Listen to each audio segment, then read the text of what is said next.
સુરતમાં રોજે રોજ વધી રહેલા મોબાઈલ સ્નેચિંગ અને લૂંટની ઘટનાઓ વચ્ચે ક્રાઇમ બ્રાન્ચની ટીમે બાતમીના આધારે સ્નેચિંગ અને લૂંટ કરેલા મોબાઈલ ખરીદનાર દુકાનદારને ઝડપી પાડ્યો હતો તો લૂંટ વિથ મર્ડરમાં ગયેલો મોબાઈલ પણ કબજે કરવામાં આવ્યો છે।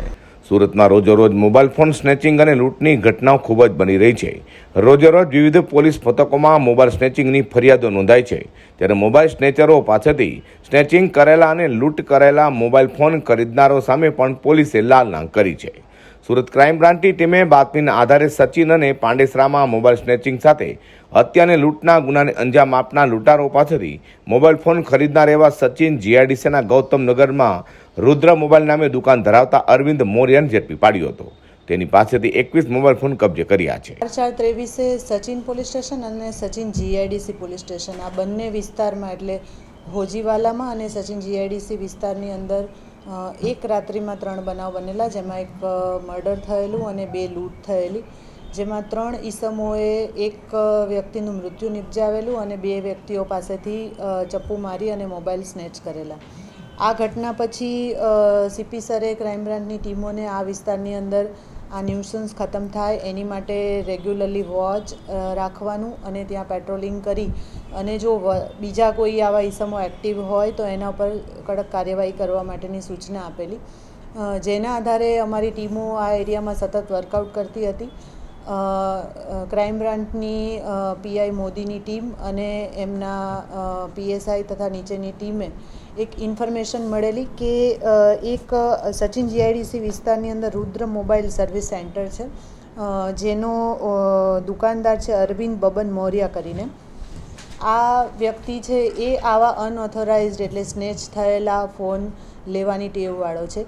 આ ઇન્ફોર્મેશન આધારે અમારી ટીમે ત્યાં રેડ કરી અને અમને 21 એવા ફોન મળ્યા કે જેનું કોઈ વેરઅબાઉટ નહોતું, કે જેની કોઈ પણ પ્રકારની નોંધ નથી અને એનો આ ફોન ક્યાંથી આવ્યા છે, કોઈની પાસેથી ખરીદીને લાવ્યો છે કે કેમ, એ બાબતનો કોઈ સંતોષકારક ખુલાસો એ કરી શકતો ન હતો।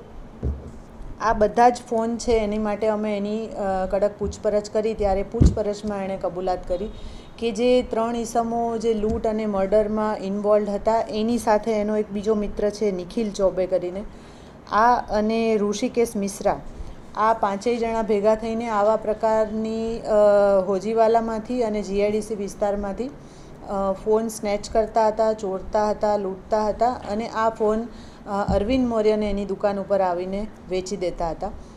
આ ફોન પછી અરવિંદ મોર્યા આગળ જે પણ લોકોને જરૂરિયાત હોય, ફોન સેકન્ડ હેન્ડ ખરીદતા હોય અને વાપરતા હોય એવા લોકોને અરવિંદ મોર્ય આવા ફોન વેચી દેતો હતો।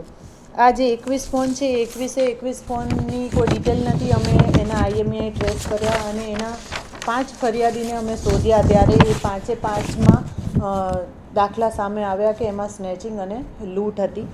તો ટોટલ 5 ઓફેન્સીસ રજિસ્ટર થયા છે, એમાં સચિન જીઆઈડીસી પોલીસ સ્ટેશનની અંદર એક ઓફેન્સ લૂંટનો દાખલ થયો છે અને બીજા 2 ઓફેન્સ સ્નેચિંગના છે। સેમ વે સચિન પોલીસ સ્ટેશનની અંદર એક ગુનો સ્નેચિંગનો છે અને પાંડેસરામાં એક ગુનો સ્નેચિંગનો છે। હજી જે બાકીના ફોન છે એના આઈએમઈઆઈ ટ્રેસ કરી રહ્યા છીએ અને એના ફરિયાદીને પણ અમે શોધી રહ્યા છીએ। આ સાથે જે પ્રેસ નોટ ઇસ્યુ કરીશું એની અંદર આ તમામ ફોનની વિગતો પણ અમે શેર કરી રહ્યા છીએ। જો કોઈનો ફોન આ રીતે ગયો હોય અને એની પાસે ડિટેલ હોય અને આ આઈએમઈઆઈ મેચ થતા હોય તો અમારો સંપર્ક કરી શકે। મેડમ, આ મોબાઈલ કઈ રીતે લેતો હતો દુકાનદાર અને કેટલામાં વેચતો હતો? આ ફોન છે જે આ આરોપીઓ છે એમાં જે આગળ પકડાયેલા વિકાસ, રોહિત અને સત્યમ, આ લોકો આ રીતે ચોરતા હતા। આ ફોનને સામાન્ય અમાઉન્ટમાં વેચી દેતા, 5,000, 4,000, 7,000 આવી સામાન્ય અમાઉન્ટમાં દુકાનદારને વેચી દેતા હતા।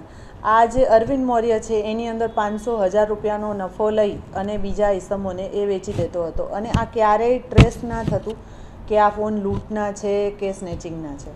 દુકાનદારને જાણતો કે આ લૂંટના છે? હા, દુકાનદાર જાણતો હતો, કારણ કે આ જે નિખિલ ચોબે છે જે આમાં આરોપી છે એ આ જે 3 આગળ પકડાયેલા છે એનો મિત્ર છે અને એણે જ આ 3 આરોપીઓ સાથે અરવિંદ મોર્યનો કોન્ટેક્ટ કરાવેલો। સુરત ક્રાઇમ બ્રાન્ચની ટીમે હાલ તો મોબાઈલ સ્નેચિંગ અને લૂંટ કરનારા પાસેથી સસ્તા ભાવે મોબાઈલ ખરીદનાર દુકાનદારને ઝડપી પાડી 21 મોબાઈલ ફોન કબજે કરી વધુ તપાસ હાથ ધરી છે। અઝર કુર્સી સાથે પ્રકાશવાળા।